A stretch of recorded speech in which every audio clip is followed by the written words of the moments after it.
Before we begin, I want to take a moment to thank each of you for being part of this incredible journey. If you're enjoying these stories of empowerment, consider subscribing. It's completely free and helps us build this amazing community. Now, let's dive into today's story. The crystal champagne flute felt cool against my palm as I watched my husband Thomas raise his glass at the head of our dining table. The late autumn sunlight streaming through our penthouse windows caught the diamond on Victoria's finger, my diamond, though she didn't know it yet. The engagement ring Thomas had given me 7 years ago, now resized to fit her manicured hand. "To new beginnings," Thomas announced, his voice carrying that smooth confidence I'd once found charming. Our dinner guests, mostly his colleagues, from Barrett Industries, raised their glasses in response. Victoria beamed beside him, her perfectly styled blonde hair catching the light. She looked every bit the wealthy heiress everyone believed her to be. If only they knew. I took a small sip of champagne, maintaining my carefully crafted expression of polite resignation, the same look I'd worn 3 months ago when Thomas announced he was leaving me for Victoria Barrett, apparent heir to the Barrett Industries fortune. The same look I'd maintained through the divorce proceedings, through the pitying glances, through the whispered gossip about how the plain, modest wife had lost her husband to a younger, richer woman. "Elena," Thomas called out, his voice dripping with false kindness. "Thank you for joining us today. It means so much that you can be civil about all this. Civil. As if I had any choice but to attend this engagement dinner. As CEO of Barrett Industries, I needed to maintain appearances, even if only 3 people in the world knew I held that position." "Of course," I replied softly, playing my role perfectly. "We're all adults here." Victoria shifted uncomfortably, in her chair, the only person at the table who seemed genuinely uncomfortable with my presence. Perhaps she had enough conscience to feel guilty about taking another woman's husband. Or perhaps she simply didn't want the ex-wife at her engagement. Celebration. If she only knew she was sitting in my chair, in my penthouse, drinking my champagne. "Elena's been so understanding," Thomas continued, addressing the table at large. "Really, it's been the most amicable divorce I could have hoped for. She didn't even fight me on the assets." A few guests nodded approvingly, while others stared at their plates. They probably thought I was a fool for not demanding more in the divorce. After all, Thomas's position as chief marketing officer at Barrett Industries made him quite wealthy. But I hadn't wanted his money. I had my own. "Will you be staying in?" "The city?" Victoria's friend Sophie asked me, probably trying to be kind. "It must be difficult, starting over at your age." I was 35, hardly ancient, but I smiled demurely. "I have a small apartment downtown. Nothing fancy, but it suits my needs." "Have you thought about dating again?" another guest inquired. "I know a wonderful therapist who specializes in helping women rebuild after divorce." "Elena's not really the dating type," Thomas interrupted. "She's more focused on her volunteer work at the women's shelter. Very admirable." More nods of approval. Sweet Elena, simple Elena, dedicating herself to charity work while her ex-husband married into one of the city's wealthiest families. If they could see my real office, 60 floors up in the Barrett Industries building, where I spent my days running the company Victoria thought she would inherit. My phone buzzed quietly in my lap. A message from Marcus, my chief of operations. "Board meeting moved to 7 a.m. tomorrow. Acquisition paperwork ready for your review." I excused myself to use the powder room, my heels clicking against the marble floors I'd selected when we bought this penthouse. In the privacy of the bathroom, I checked the acquisition documents. Everything was in order for tomorrow's announcement. Barrett Industries would be acquiring Thomas's pet project, the marketing firm he'd been trying to build on the side. He and I thought Victoria's family connections had finally earned him his big break. He had no idea I was the one who had orchestrated everything. As I returned to the dining room, I heard Thomas regaling the table with the story of how he met Victoria at a charity gala. It was like fate, he said, squeezing her hand. Sometimes you just know when something is meant to be. I remembered another story he used to tell, about meeting a quiet girl at a coffee shop, about how her modesty and kindness had won his heart. But that was before he'd gotten a taste of corporate success, before his ambition had overshadowed everything else. Little did he know, every promotion, every opportunity, every success he'd achieved at Barrett Industries had been carefully orchestrated. By me. I'd been testing him, watching to see if power would corrupt him. It had. Tomorrow would mark the beginning of the end, not just for Thomas, but for the carefully constructed illusion Victoria had lived in her entire life. Because while she thought she was the heir to the Barrett fortune, the truth was far more complicated. And I was done watching from the shadows. The dinner continued, a symphony of crystal and silver, of practiced laughs and rehearsed stories. With each passing moment, with each toast to the happy couple, I felt the weight of tomorrow's revelation growing heavier, sweeter. After all, revenge, like the finest champagne, is best served cold. The morning of the board meeting dawned crisp and clear. I arrived at Barrett Industries at 5:30 a.m., using my private elevator to reach the executive floor. The early hour ensured I wouldn't run into Victoria, who sometimes liked to play at being an executive by showing up at 9 for coffee with the department heads. Marcus waited in my office, silver-haired and sharp-eyed, one of the few people who knew my true identity. He'd been my father's right hand before becoming mine, helping maintain the illusion that Barrett Industries was run by a reclusive board of directors rather than a single CEO. "The papers are ready," he said, sliding a folder across my desk. "Thomas's company valuation came in last night. It's worth about 1/10 of what he claims." I smiled, remembering Thomas's boasts at dinner about his company's explosive growth. "And the audit?" confirmed our suspicions. "He's been inflating his numbers, hoping to attract our attention." Marcus's expression remained professional, but I caught the glimmer of anticipation in his eyes. "He's also taken out several high-interest loans using his projected acquisition payout as collateral." Perfect. Thomas had laid the groundwork for his own destruction, driven by the same greed that had led him to leave me for Victoria. I opened my laptop, reviewing the morning's agenda. "Is everything prepared for the 9 o'clock meeting?" "Yes." "Thomas. And his executive team will be here to finalize the acquisition. Victoria's requested to attend as well, her first major business decision as the future head of Barrett Industries." Marcus's tone carried a hint of irony. I thought about Victoria's role in all this. She wasn't entirely to blame. She'd been raised believing she would inherit her father's company, never knowing that James Barrett had sold his controlling interest to my father 20 years ago. Her monthly allowance, her lavish lifestyle, even her position as Vice President of Public Relations were all maintained by me, part of the agreement that had kept the Barrett name on the building. "How should we handle the seating?" Marcus asked, pulling up the conference room layout. "Put Thomas next to Victoria. I want them to experience this together." I stood, walking to the window wall that overlooked the city. Somewhere down there, Thomas was probably rehearsing his presentation, dreaming of his imminent success. My phone buzzed, a message from Sarah, my head of security.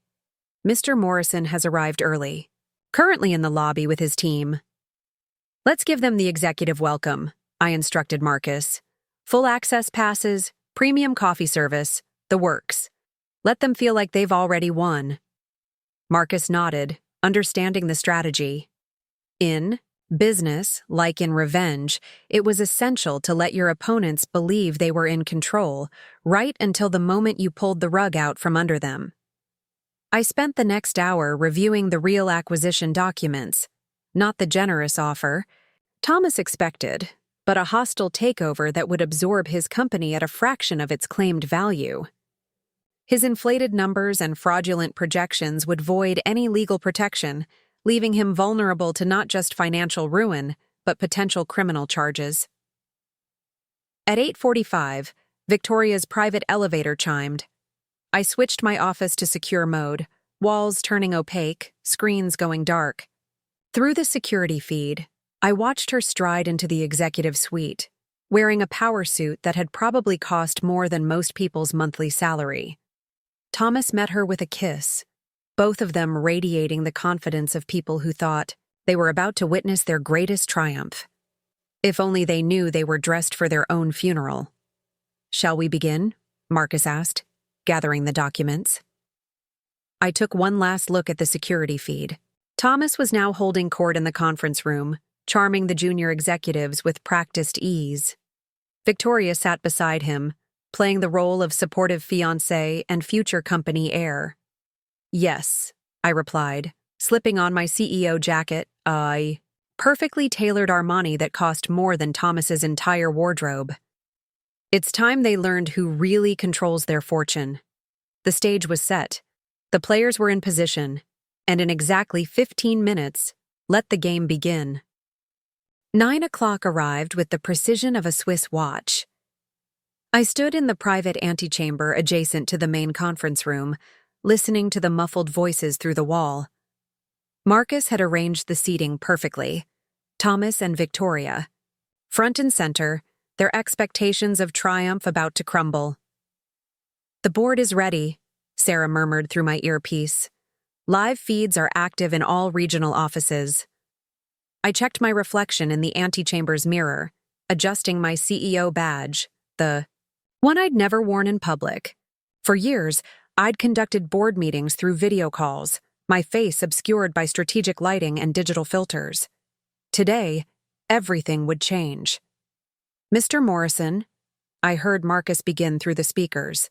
"Before we proceed with the acquisition discussion, the board has an important announcement." A pause. I could picture Thomas leaning forward eagerly, Victoria squeezing his hand under the table. They probably thought this was the moment their engagement would be officially celebrated, their future at Barrett Industries secured. "Ladies and gentlemen," Marcus continued, "please welcome our Chief Executive Officer who will be conducting this meeting in person." The door opened silently as I stepped into the conference room, the morning sun streaming through the floor-to-ceiling. Windows cast my shadow across the polished table. 20 faces turned toward me, expressions morphing from anticipation to confusion to shock. Thomas's coffee cup froze halfway to his mouth, his face draining of color as recognition dawned. Victoria's perfectly manicured hand flew to her throat, her eyes widening as she struggled to process what she was seeing. "Good morning," I said, my voice carrying easily through the stunned silence. "For those who don't know me, I'm Elena Chen, Chief Executive Officer of Barrett Industries." The room erupted in whispers. A junior executive dropped his tablet. Victoria's mouth opened and closed soundlessly. "Elena," Thomas managed, his voice cracking. "What is this?" I moved to the head of the table, each click of my heels against the marble floor echoing like a judge's gavel. "This, Thomas, is business." With a nod to Marcus, the room's screens came to life, displaying the real acquisition documents. "Let's discuss your company's valuation, shall we? Particularly these interesting discrepancies our audit team has uncovered." Thomas's face flushed red, then white as his eyes scanned the numbers. Every inflated projection, every fraudulent claim highlighted in damning detail. His fingers gripped the table's edge so hard his knuckles turned white. "There must be some mistake," he stammered. "Victoria's family—" "The Barrett family," I interrupted smoothly, "sold their controlling interest to my father 20 years ago. Victoria's position, her allowance, even this building. Everything has been under my control since I took over as CEO 5 years ago." Victoria stood abruptly, her chair scraping against the floor. "That's impossible. My father—" "Your father," I continued, softening my tone slightly, "made a difficult decision to save this company during the recession. The agreement maintained the Barrett name and provided for your family's lifestyle, but the real power has always been elsewhere." Tears welled in Victoria's eyes as 2 decades of assumptions crumbled. She turned to Thomas, perhaps seeking reassurance, but he was too busy frantically texting what I assumed were his lawyers. "Your phones won't work," I informed them. "Security protocol. Now, shall we discuss the terms of the actual acquisition?" I opened my folder, extracting the documents that would effectively end Thomas's entrepreneurial dreams. "Given the fraudulent nature of your company's financials, we'll be pursuing a hostile takeover at market value, approximately 1/10 of your claimed worth." "You can't do this," Thomas protested, desperation creeping into his voice. "I can, and I am." I turned to address the room at large. "Barrett Industries has a zero-tolerance policy for fraud. Mr. Morrison's actions have forced our hand." Victoria had sunk back into her chair, her engagement ring, my old ring, catching the light as she pressed her hands to her face. The irony wasn't lost on me, but this wasn't about petty revenge. This was about justice, about consequences, about maintaining the integrity of the company my father had saved and I had built. "Now," I said, sliding the takeover documents across the table, "shall we proceed with the signatures?" The real game was just beginning. The next hour unfolded like a carefully choreographed dance of corporate destruction. Thomas's lawyers, finally reached through the building's secure line, advised him to sign the takeover documents immediately. Their hushed phone conversation, broadcast clearly through the room's superior audio system, revealed what I already knew. He had no choice. "The loan repayment schedules are particularly interesting," I commented, sliding another document across the table. 3 different high-interest loans, all backed by projected acquisition profits that will never materialize. That's quite a predicament. Thomas's hand shook as he scrawled his signature on page after page. Victoria had excused herself 10 minutes ago, escorted by Sarah to my private office for what would undoubtedly be an equally difficult conversation about her family's true financial situation. "Elena," Thomas tried again, his voice barely a whisper. "We can talk about this. Our history is precisely why you should have done better due diligence." I cut him off smoothly. "Though I suppose spending your evenings sampling my wine cellar with Victoria left little time for actual research." The remaining executives shifted uncomfortably in their seats. Through my earpiece, Marcus informed me that company-wide emails were already circulating about the dramatic boardroom revelation. By noon, every major business publication would have the story. Barrett Industries CEO Elena Chen takes control of Morrison Marketing amid fraud allegations. "Clear out your office by 3, I instructed Thomas as he signed the final document. "Security will supervise. Any attempt to remove or delete company data will result in immediate legal action." "My clients," he protested weakly. "My team are now Barrett Industries employees, those who pass our ethics screening." I turned to Sarah, who had just returned. "Please escort Mr. Morrison to his office. Standard exit protocols." As Thomas was led away, shoulders slumped in defeat, Marcus distributed new folders to the remaining executives. "Our restructuring plan," I explained. "Morrison Marketing's legitimate clients will be absorbed into our existing marketing division. Their employees will undergo standard performance reviews." "And Victoria?" someone dared to ask. "Miss Barrett remains a valued member of our corporate family," I replied diplomatically, "though her role will be redefined." In my office, I found Victoria staring out the window, her usual confidence shattered. The private Barrett Industries file lay open on my desk. She'd finally learned the truth about her family's arrangement with my father. "The monthly allowance will continue," I said, closing the door. "Your lifestyle won't change, provided you maintain discretion about today's events." She turned, tears streaking her perfect makeup. "Did you orchestrate all of this? Getting Thomas to notice me, making him think—" "No," I interrupted firmly. "Thomas's choices were his own. His greed, his ambition, his decision to pursue you, those were all genuine. I simply watched and waited. For revenge? For justice. I sat behind my desk, the position of power now openly acknowledged. Thomas violated corporate ethics and federal laws. The consequences would have been the same regardless of his personal choices. Victoria twisted my old engagement ring around her finger. And this? Was this part of your plan too? That was Thomas's idea. Pawning my ring to buy his ticket into what he thought was your fortune. I allowed myself a small smile. Consider it a parting gift. A reminder that appearances can be deceiving. Her laugh was hollow. Like father, like daughter. He never told me, about selling the company. All those years letting me believe. Parents often think they're protecting their children. I pressed a button, frosting the office windows for privacy.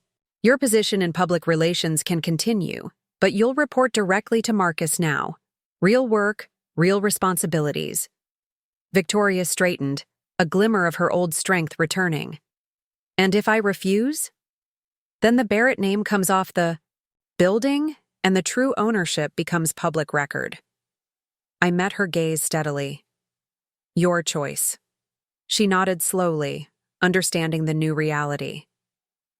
As she left my office, head held high despite everything, I felt a mixture of respect and pity. She too had been playing a role all these years, though she hadn't known it. My phone buzzed, a message from Thomas's lawyer requesting a private meeting. Undoubtedly, they wanted to negotiate better terms. But as I watched Victoria's retreating figure through the security feed, I knew there would be no compromises. After all, in business as in life, true power lies not in the deals you make, but in the ones you walk away from. By 2 o'clock, the business world was buzzing with the morning's revelations. I watched from my office as CNBC ran their breaking news coverage. Mystery CEO of Barrett Industries revealed in dramatic corporate takeover. The stock had jumped 12% on the news. The market apparently approved of a CEO who could maintain absolute secrecy while orchestrating a perfect corporate strike. The PR team has prepared your official statement, Marcus announced, entering with a thick folder. And the private club memberships Thomas acquired through his position have all been revoked. I scanned the club cancellation notices with satisfaction. The Union League, the Metropolitan, the Alpine Club, all those exclusive spaces where Thomas had paraded Victoria around, bragging about their future empire. Now those same doors would be closed to him. His corporate credit cards? I asked, signing the necessary forms. Deactivated the moment he left the building, though he did try to make one last purchase, a rather expensive lunch delivery to his office while he was cleaning it out. I allowed myself a small smile. Denied, I assume? Of course. He had to pay cash. Marcus's expression remained professional, but his eyes twinkled. The security footage of that interaction is memorable. My phone buzzed with a message from Sarah. Thomas Morrison has left the building. Personal items secured and archived per protocol. Attempts to download client. Files blocked and logged. Send the evidence to our legal team, I instructed. Every attempted data theft strengthens our position. I turned to the wall of screens displaying various news coverage. The business channels were running side-by-side photos. Elena the modest, ex-wife at last night's dinner, and Elena the powerful CEO revealed this morning. A notification popped up on my private screen. Thomas had just posted on LinkedIn, attempting to control the narrative. Excited to announce new entrepreneurial opportunities. I forwarded it to legal. His non-compete agreement had clearly slipped his mind. Victoria's father is requesting a meeting, Marcus noted, checking his tablet. He's flying in from Monaco tonight. Schedule him for breakfast tomorrow, the usual place. James Barrett and I had a long-standing arrangement, monthly meetings, at an exclusive restaurant where we maintained the illusion of the Barrett family's continued corporate control. Tomorrow's conversation would be different. A soft knock at my door revealed Linda from HR carrying more files. "The Morrison marketing employee interviews are complete," she reported. 80% are salvageable. The rest were hired through personal connections. "Thomas's drinking buddies and golf partners," I translated. "Process their severance and flag anyone who shows particular promise, especially those he overlooked for promotion." My next appointment arrived precisely on schedule.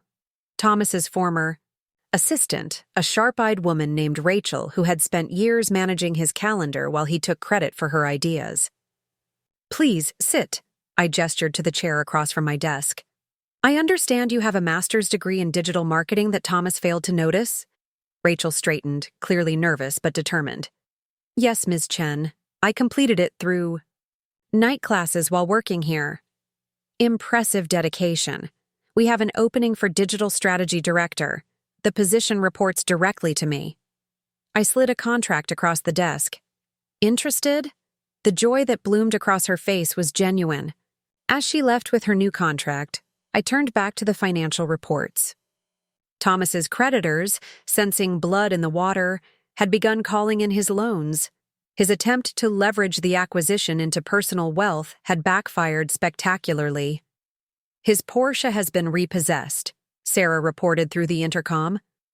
"And his realtor just listed the Hamptons house." I remembered that house, the one he'd bought to impress Victoria, claiming it was a family property. The down payment had come from selling my grandmother's antique jewelry collection during our divorce. Some losses cut deeper than others. "One more thing," Marcus added, pausing at the door. "The charity gala committee called. They want to know if you'll be taking Thomas's place as chairman." I thought about all the galas where I'd played the quiet, supportive wife while Thomas networked.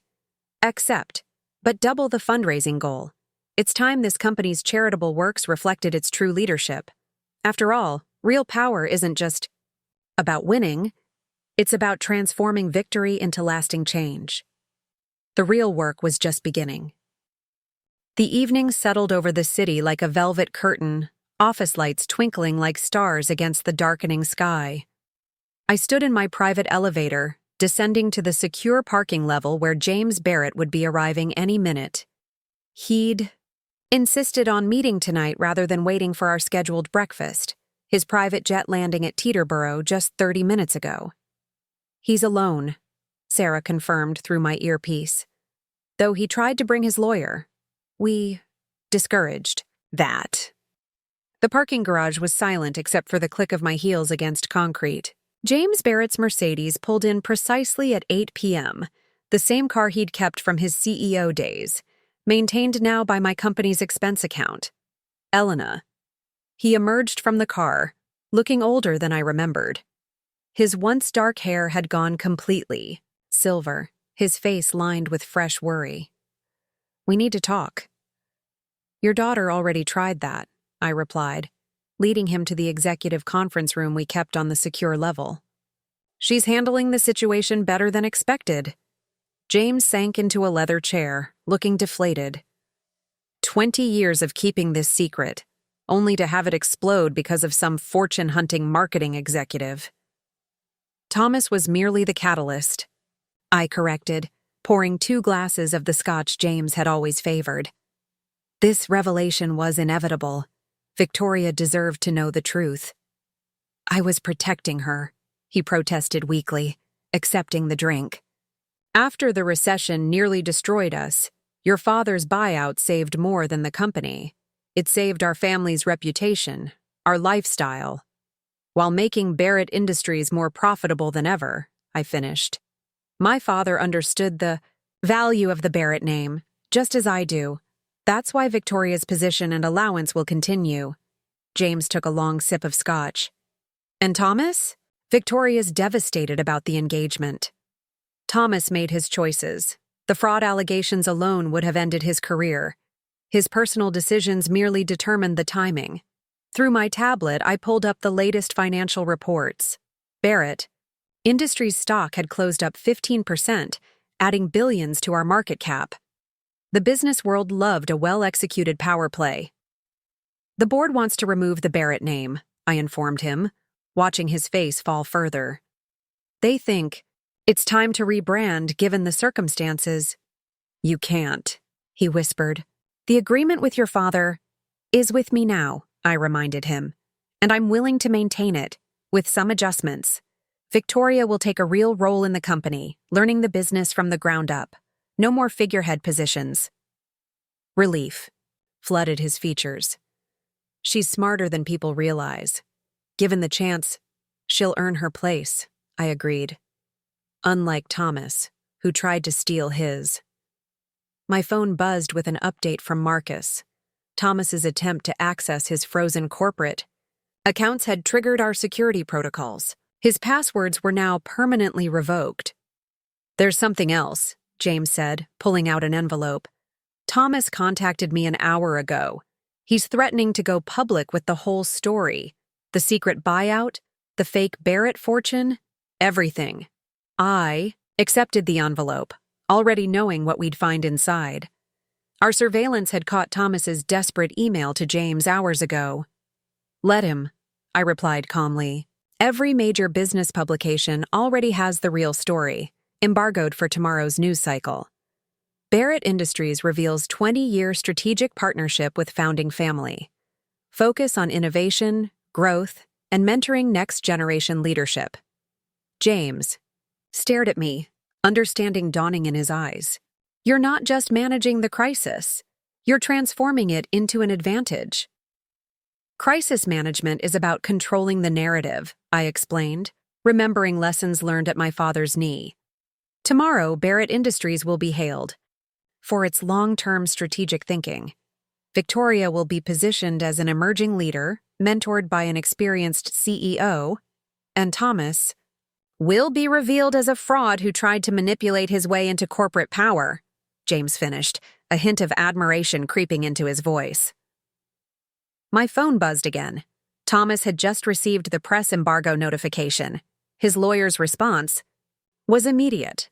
Full cooperation in exchange for minimal publicity. Your daughter deserves better, I told James, standing to end our meeting. Give her the chance to become more than just an heir. Let her earn her place in this company. As James left, I watched his car disappear into the night. Tomorrow would bring new challenges, new opportunities to reshape Barrett Industries. But tonight, I had one more task to complete. It was time to call Thomas's creditors. Dawn broke over the city with explosive headlines. Every major business publication led with our carefully crafted narrative. Barrett Industries reveals innovative 20-year succession plan. The Wall Street Journal praised our long-term strategic thinking. Bloomberg highlighted the seamless integration of next-generation leadership. Thomas is on CNBC, Sarah announced, turning up the volume on my office wall screen. My ex-husband sat in a remote studio, attempting to salvage his reputation. His usual polished appearance had crumbled, his tie slightly askew, dark circles under his eyes. The acquisition terms were predatory, he was saying, desperation bleeding through his practiced corporate smile. Elena Chen orchestrated this. Entire. The feed cut abruptly. Technical difficulties, the anchor announced smoothly. We'll be right back after this break.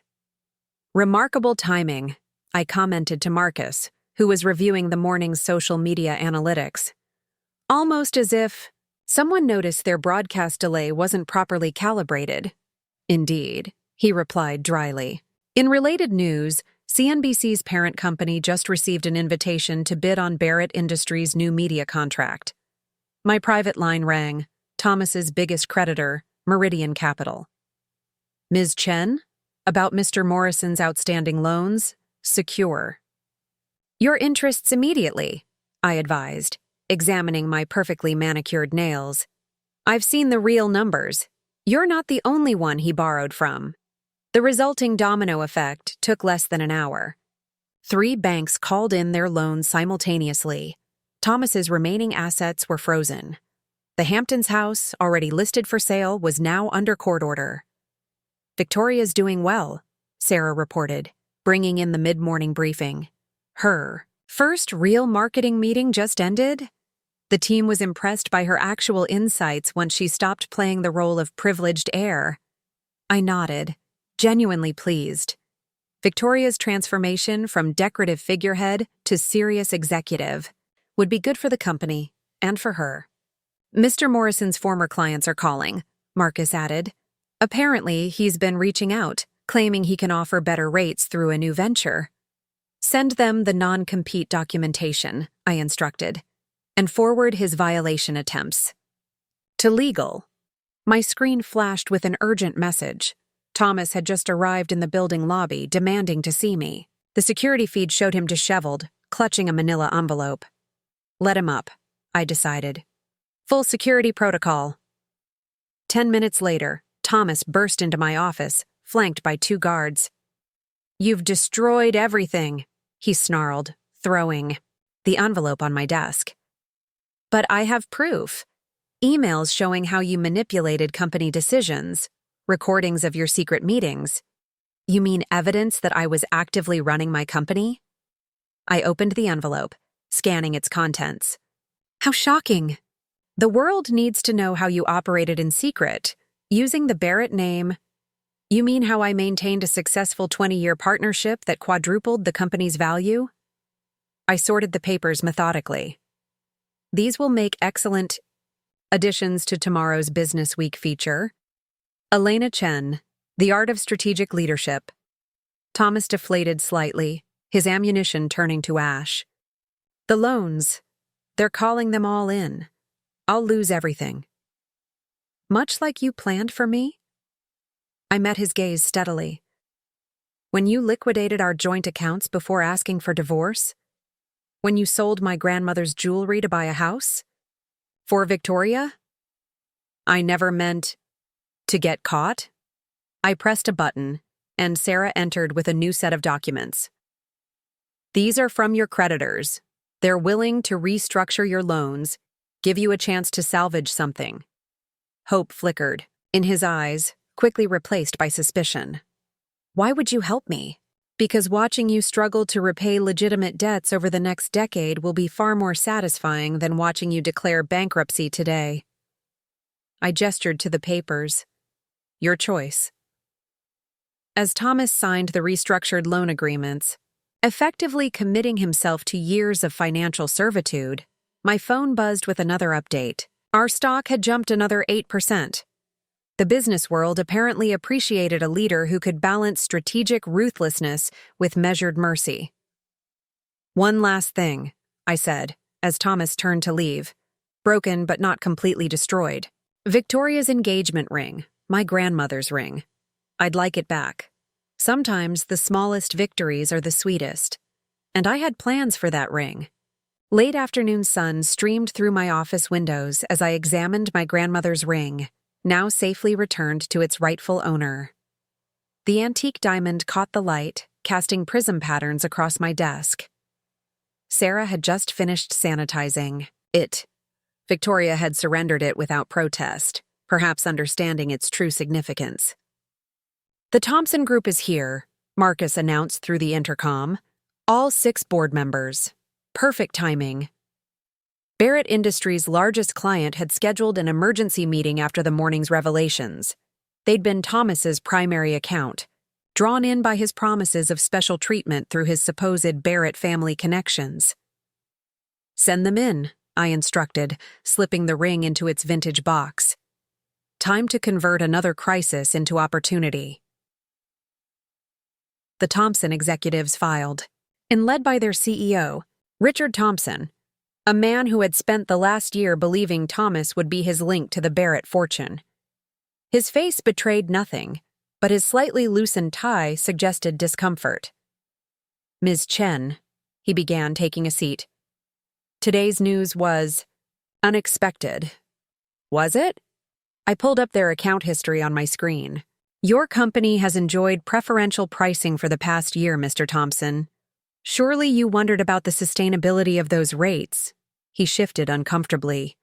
Thomas assured us that his future wife's family connections would protect your sweetheart deal, I finished smoothly, a promise he had no authority to make. The other board members exchanged glances. They'd built their annual projections around Thomas's promised rates that had been bleeding Barrett Industries of profit. However, I continued, I've reviewed your complete portfolio. Your company's actual innovation potential is impressive, despite Thomas's mismanagement. I'm prepared to offer a new partnership structure. Sarah distributed folders containing my proposal. As the executives reviewed the terms, their expressions shifted from concern to intrigue. The rates were higher than Thomas's unsustainable promises, but lower than our standard pricing, in exchange for Thompson Group becoming our beta testing partner for new marketing technologies. This is actually better than our original arrangement, Richard admitted, studying the projections. Because it's based on real value, not empty promises. I gestured to Victoria's empty office across the hall. Your new account manager will be starting next week. Someone who understands both innovation and accountability. Rachel Mills? Richard read from the document, surprised. Thomas's former assistant? The same Harvard MBA he kept relegating to coffee runs, I confirmed. I believe you'll find her. Insights more valuable than her predecessor's empty networking. As the Thompson team left, visibly relieved, Marcus brought in the latest market updates. Barrett Industries stock had stabilized at record highs. Our corporate governance now rated AA by all major agencies. Thomas's old country club called, Sarah reported, entering with fresh coffee. They're offering you his canceled membership. Apparently, they've had a sudden opening in their executive tier. I smiled, remembering all the times Thomas had excluded me from his club activities, claiming I wouldn't be comfortable in such elevated circles. Decline, but donate the membership fee to their staff education fund instead. My phone buzzed with a message from Victoria. First client presentation completed. They loved the new digital strategy. She's adapting well, Marcus observed, reviewing her department's analytics. The team actually listened once she started contributing real ideas instead of just trading on her name. A notification popped up on my secure screen. Thomas had just been spotted trying to enter his old client's offices through their parking garage. Security had denied him access, adding another violation to his mounting non-compete infractions. His new studio apartment lease came through, Sarah noted, checking her tablet. It's above a convenience store in New Jersey, quite a change from the penthouse. I thought about the modest apartment I'd maintained during my marriage, the one Thomas had mocked as beneath him. Have his first loan payment reminder sent there, certified mail. The day's final report arrived. Our HR department had completed reviewing all of Thomas's personnel decisions.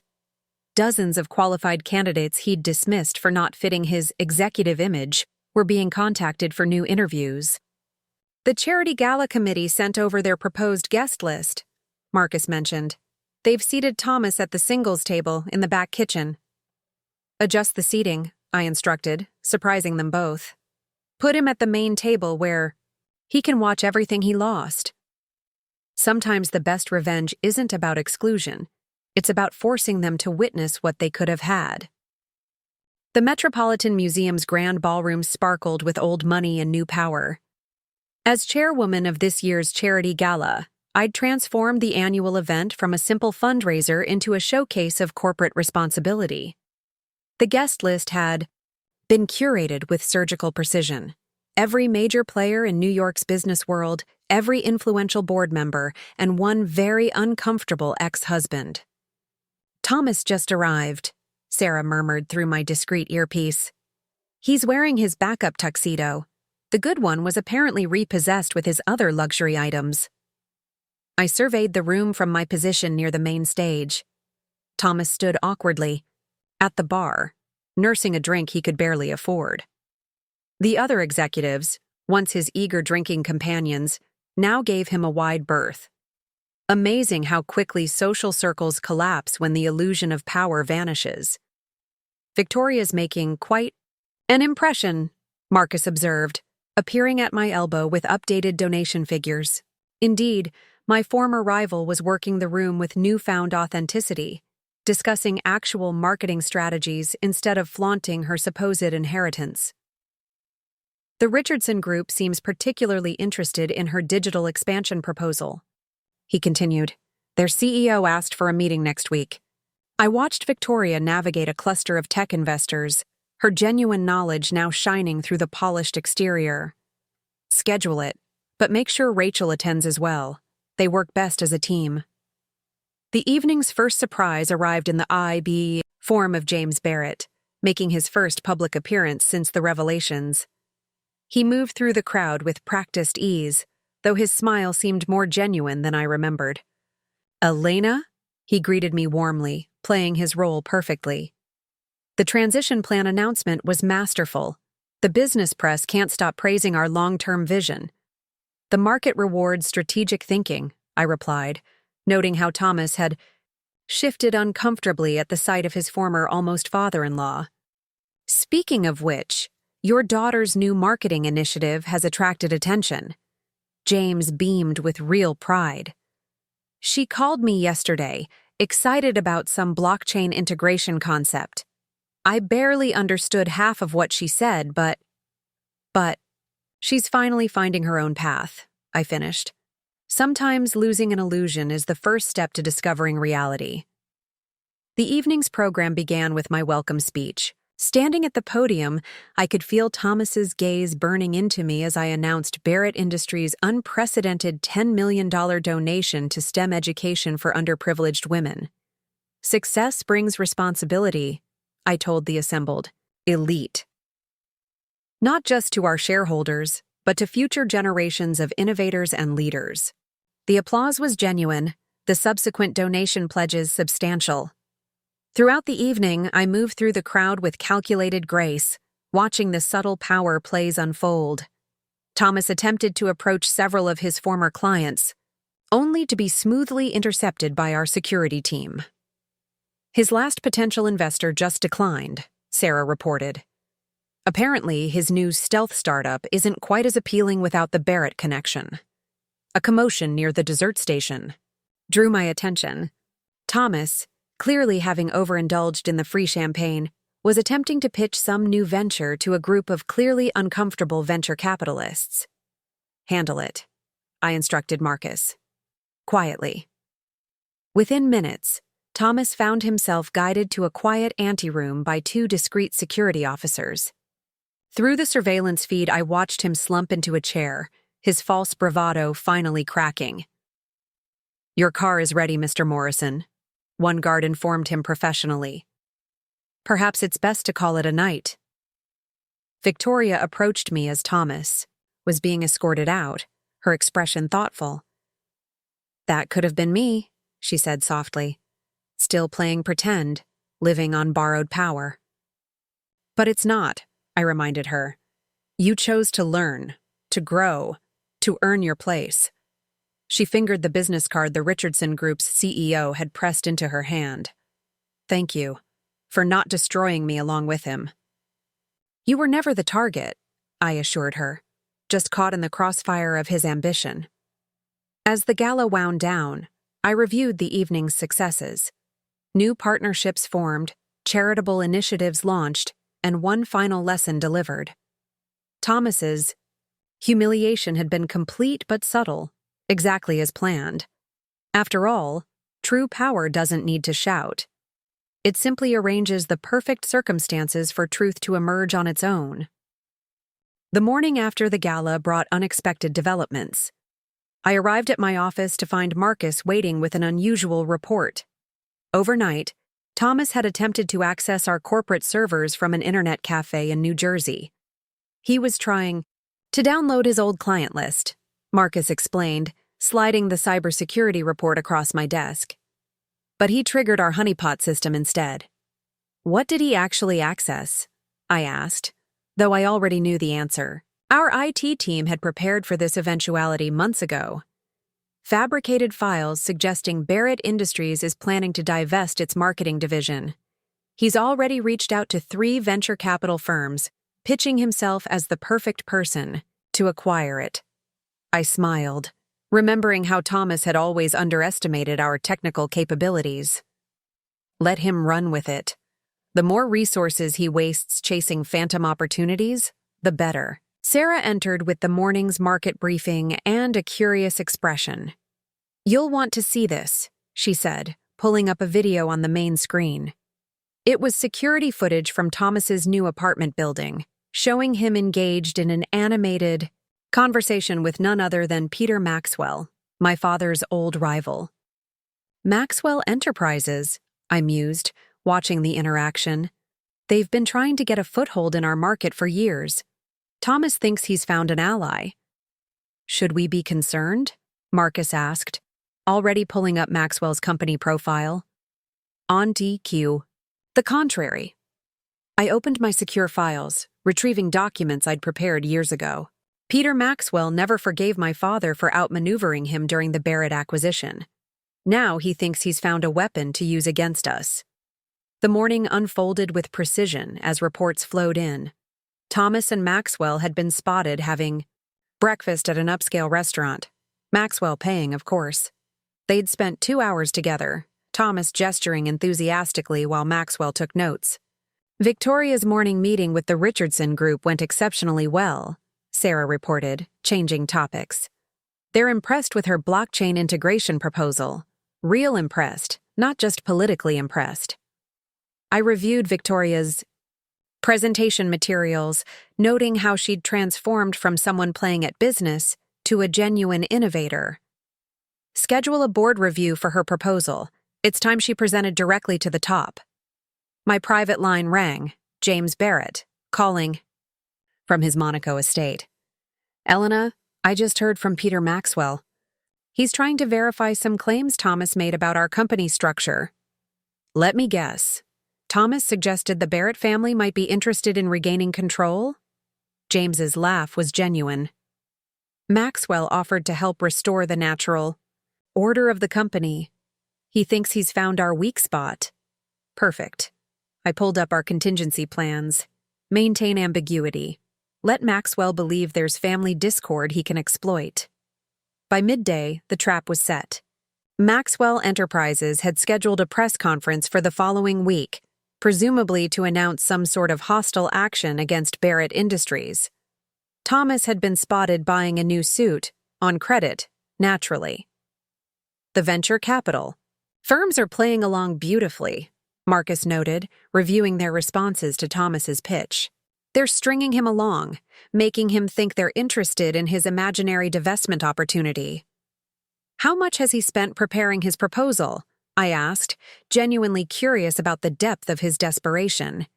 "He took out another personal loan this morning. High interest, predatory terms." Sarah's tone carried a hint of satisfaction. "He's borrowed against his future acquisition earnings." I thought about Thomas's pattern of leveraging imagined future gains, how it had become his signature weakness. "Monitor the loan situations. When the time comes, we'll want a complete picture of his financial obligations." A notification popped up. Victoria had just closed her first major client independently. Not through family connections or inherited position, but through genuine business acumen. The Richardson Group signed with her division, Sarah confirmed. "Full contract, premium rates." They specifically requested her team. I sat back, contemplating the ways success and failure could intertwine. While Victoria rose through genuine merit, Thomas descended further into his web of deceptions and borrowed confidence. "One more thing," Marcus added, pausing at the door. "Maxwell's team has been researching your father's original Barrett acquisition. They think they've found a legal weakness." "Have they?" I asked, already knowing the answer. "No. They've found exactly what we wanted them to find." Sometimes, the best trap is the one your opponent thinks they've discovered on their own. The Maxwell Enterprises press conference was scheduled for 10 a.m., but by 8 a.m., our plan was already in motion. I sat in my office, watching multiple screens track various pieces moving into place. Thomas had arrived at Maxwell's headquarters, an hour early, wearing his new suit, practically vibrating with misplaced confidence. "The SEC filing is ready," Marcus announced, entering with a thick folder. "Everything's prepared exactly as discussed." I reviewed the documents one final time. For months, we'd let Maxwell's team think they were secretly investigating Barrett Industries' ownership structure. They'd found precisely what we'd wanted them to find: apparent weaknesses in the original acquisition, suggestions of improper documentation, hints of family discord. "Victoria's here," Sarah reported through the intercom. "She seems amused." Indeed, my former rival entered my office with a knowing smile. "Peter Maxwell just called my father again, trying to confirm their secret alliance against you. Dad played his part perfectly. And Thomas believes Maxwell will help him regain his position?" I asked, though I already knew the answer. Victoria's laugh was genuine. "He's convinced this press conference will expose your fraudulent control of the company. He thinks Maxwell will emerge as his corporate savior." On the screens, I watched Maxwell's team assembling for their announcement. Their legal department looked particularly pleased with themselves, clutching folders of what they thought was damaging evidence. "The Richardson Group integration is complete," Marcus noted, checking his tablet. "All client data secured and transferred before Maxwell's announcement." I nodded, remembering how Thomas had bragged about bringing Richardson to Barrett Industries through his personal connections. Now they were firmly under Victoria's management, their contracts ironclad. "It's starting," Sarah announced, turning up the volume on the main screen. Peter Maxwell took the podium, his silver hair perfectly coiffed, his expression grave. Thomas stood to the side, trying to maintain a dignified pose despite his obvious excitement. "Maxwell Enterprises has uncovered serious irregularities in Barrett Industries' corporate structure," Maxwell began, his voice carrying that practiced tone of corporate concern. "The original acquisition of the Barrett family interests appears to have been improperly documented." I pressed a button on my desk. Instantly, every major financial newswire lit up with Barrett Industries' own announcement: "Strategic merger completed. Barrett Industries acquires Maxwell Enterprises' digital division." Maxwell faltered mid-sentence as aides rushed to the podium with urgent messages. On our screen, we could see the moment he realized what had happened. "The SEC filing is public," Marcus confirmed, watching the markets react. "Maxwell's shareholders are already calling for an emergency board meeting." Through the security feed, we watched Thomas's expression shift from triumph to confusion to horror as he realized his new ally had walked into a trap. "Should I tell him who orchestrated the merger?" Victoria asked, a hint of her old mischief returning. "Or let him figure it out himself?" "Oh, he'll know," I replied, standing to prepare for my own press conference. The acquisition team's report specifically credits his inside information about Maxwell's digital assets as crucial to the deal's success. Marcus pulled up Maxwell Enterprises' stock price, already dropping as the market processed the implications. Their digital division had been their fastest-growing segment, now legally separated and merged with Barrett Industries, through a complex series of holdings and options we'd spent months arranging. Thomas's new loan application was just denied, Sarah reported, checking her updates. Apparently, his association with Maxwell's failed takeover attempt makes him a high-risk client. I straightened my jacket, preparing to address the press. In 10 minutes, I would announce how Barrett Industries had protected itself from a hostile action by acquiring the aggressor's most valuable division. The business world would see it as a masterclass in corporate defense. "One last thing," Marcus added as we headed to the conference room. "Maxwell's board just canceled their press conference. Thomas was seen leaving through a side entrance. Have security send him the visitor badge invoice," I instructed. "Every detail matters." After all, when you're dismantling someone's delusions of grandeur, it's the small indignities that really drive the lesson home. The cameras were waiting, eager to document another Barrett Industries triumph. But this wasn't just about corporate strategy anymore. This was about showing Thomas that every betrayal, every attempt at manipulation, would only lead to his further downfall. some lessons need to be taught multiple times before they truly sink in. The afternoon following Maxwell's failed press conference brought a flurry of activity to Barrett Industries. Financial analysts were practically tripping over themselves to upgrade our stock rating, while Maxwell Enterprises faced a shareholder revolt. In the midst of it all, a familiar name appeared on my visitor log. "Thomas's mother is here," Sarah announced, her tone carrying a hint of surprise. "She's requesting a meeting." Margaret Morrison, the woman who had spent years subtly criticizing my modest ambitions while praising her son's business acumen. The same woman who had enthusiastically welcomed Victoria as an upgrade from her disappointing former daughter-in-law. Send. Her up, I decided. This should be interesting. Margaret entered my office like a woman walking into battle, her designer handbag clutched like a shield. Her eyes widened as she took in the panoramic view, the elegant decor, the clear symbols of power she'd never associated with her son's simple ex-wife.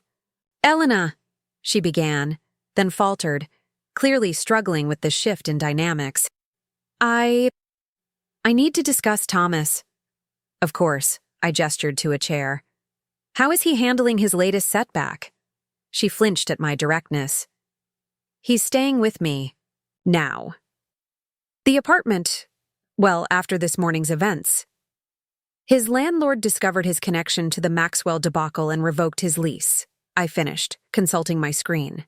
"Apparently, being associated with a failed corporate raid attempt makes one an undesirable tenant." "He's not eating," Margaret blurted out. "He just sits there, watching business news, muttering about conspiracies and revenge.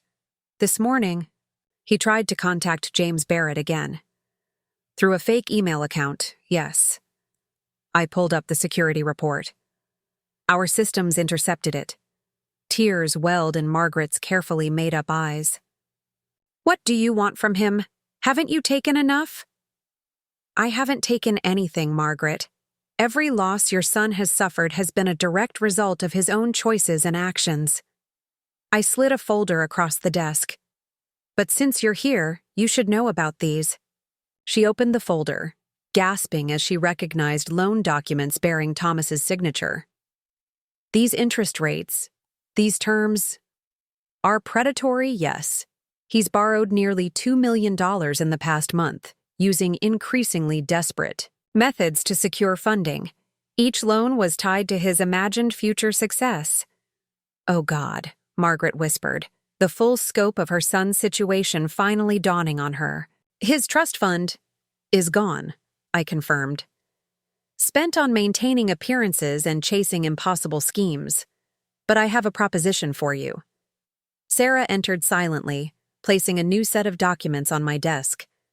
Margaret watched with growing apprehension as I outlined the terms. "Barrett Industries will acquire Thomas's debts," I explained.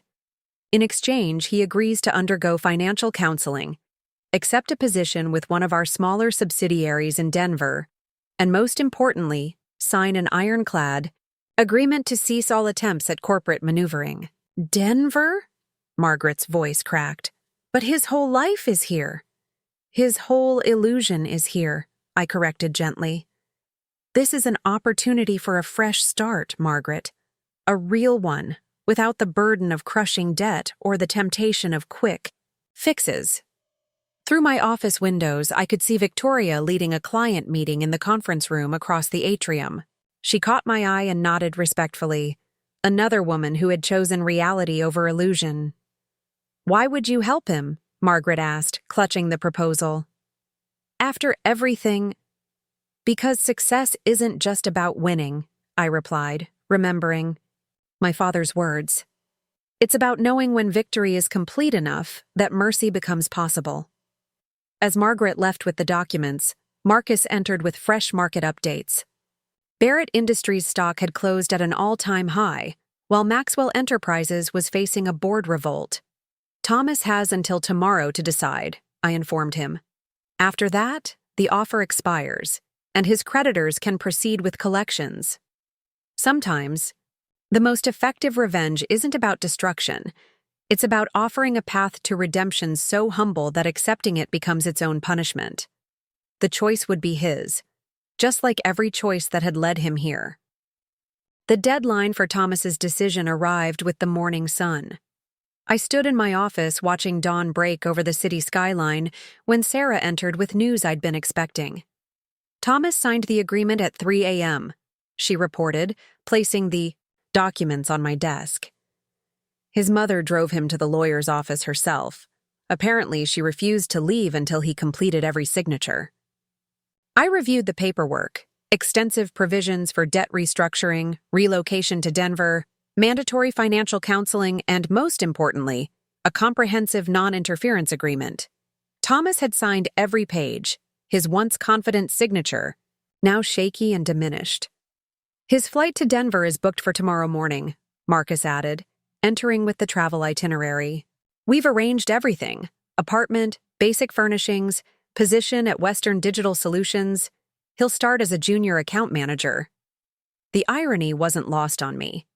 Thomas would now hold the same position he'd once mocked me for considering. Early in our marriage. Have his new supervisor been briefed? Catherine Wong, Sarah confirmed.